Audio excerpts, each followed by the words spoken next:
Hi, my name is Poeartistry. I am excited to welcome you to James Poeartistry Productions. You are tuning into an incredible experience known as Poeartistry Gold, where we delve into the art of commentary, storytelling and poetry.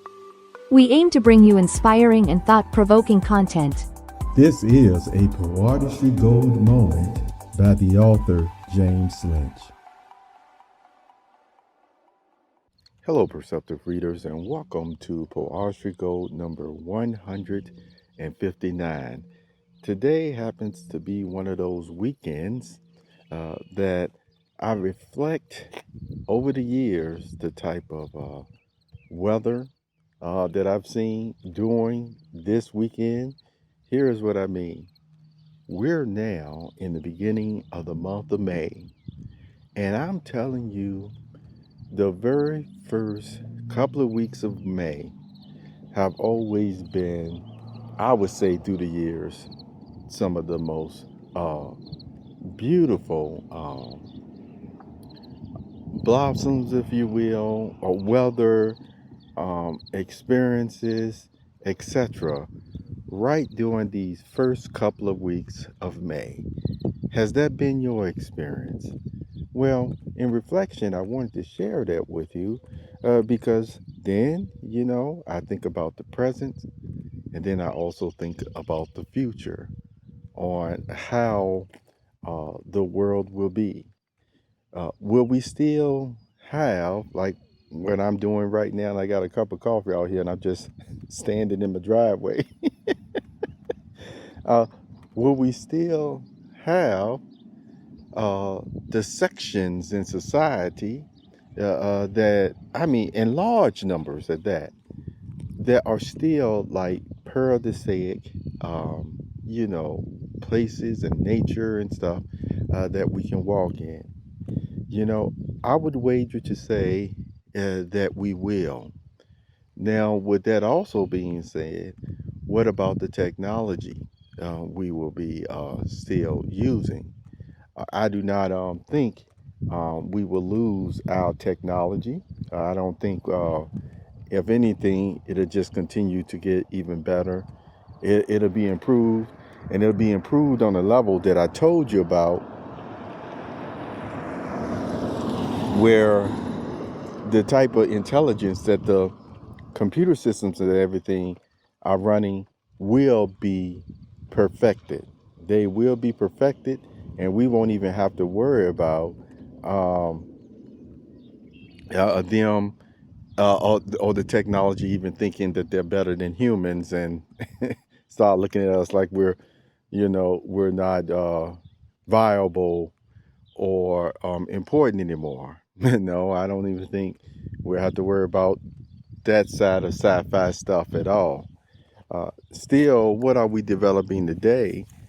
You can see there's a battle almost of people, and there are different developers and programmers and things of that nature to continue to carry out their work, program and etc., and to do it in ethical ways or manners, even with the type of accesses. I think I told you before, there are really fail-safe systems put into every chip, if you will, every brain, if you will, to be able to get access in this way or that way. And when you're on that type of level, it shouldn't be that even if your friend needs something down the street, that all of a sudden you say, hey, well, can you do this favor for me?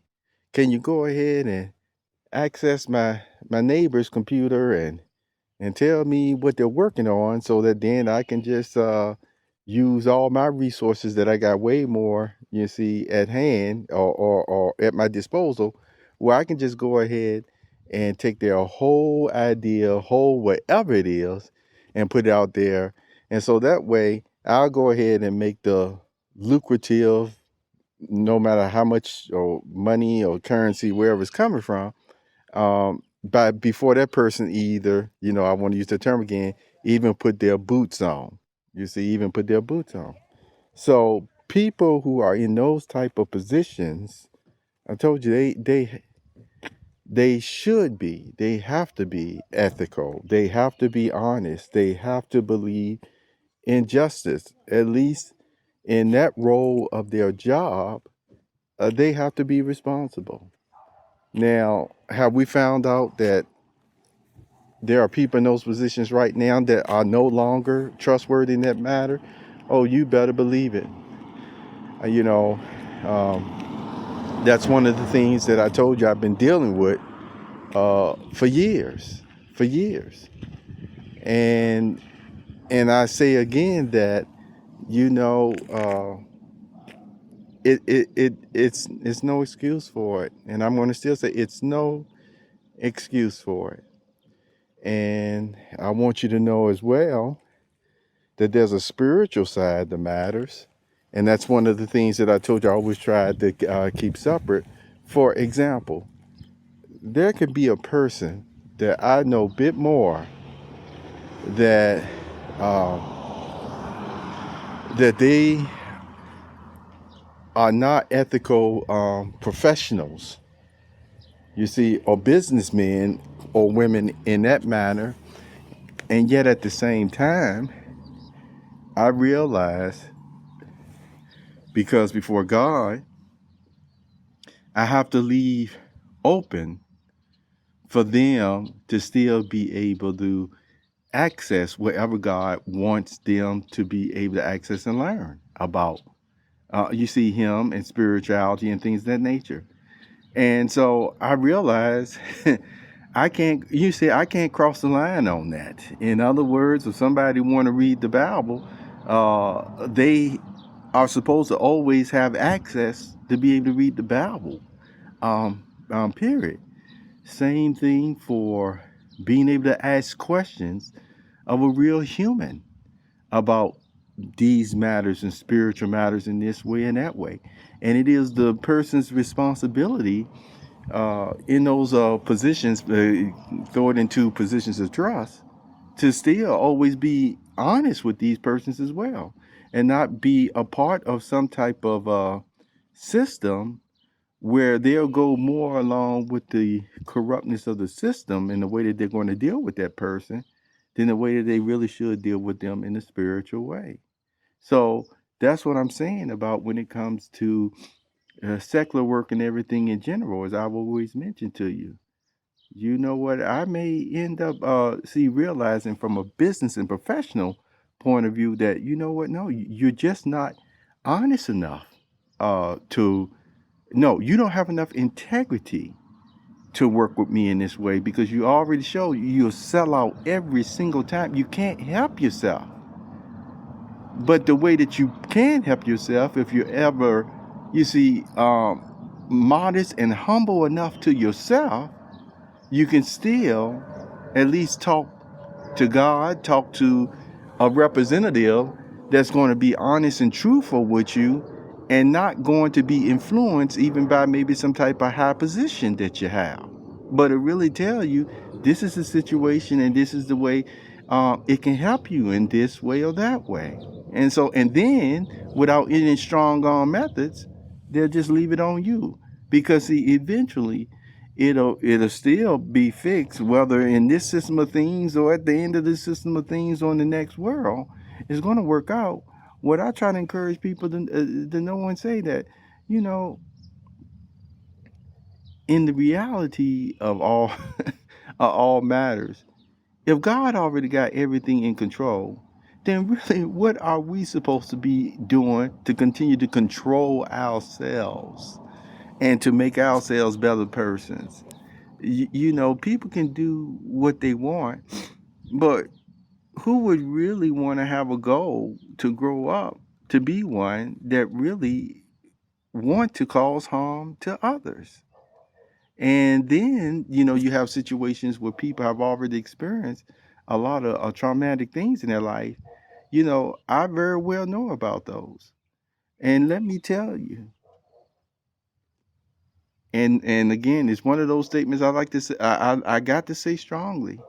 I've seen situations where even the very people who would help traumatic ones, those were the ones that, because of different even backdoor stuff going on inside of their minds, were able to be tricked, flipped, activated, if you will, in a negative way, to even turn on the very persons, or maybe even the only one person that was helping them, and they didn't even know it, because you see, that was the situation or cage, I'm going to say, they were placed into.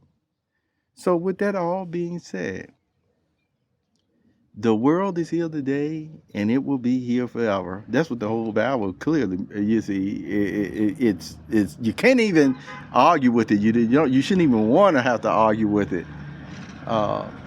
People one day will be here forever in the same human body, just like they're in right now. You see, you can't even argue with that.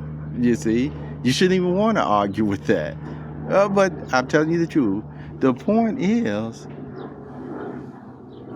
we're working on our minds to be able to be in a situation where we will no longer be hurting ourselves, and we won't be on this earth planning and concocting schemes and ruses to hurt others, or even to take other people's prosperity.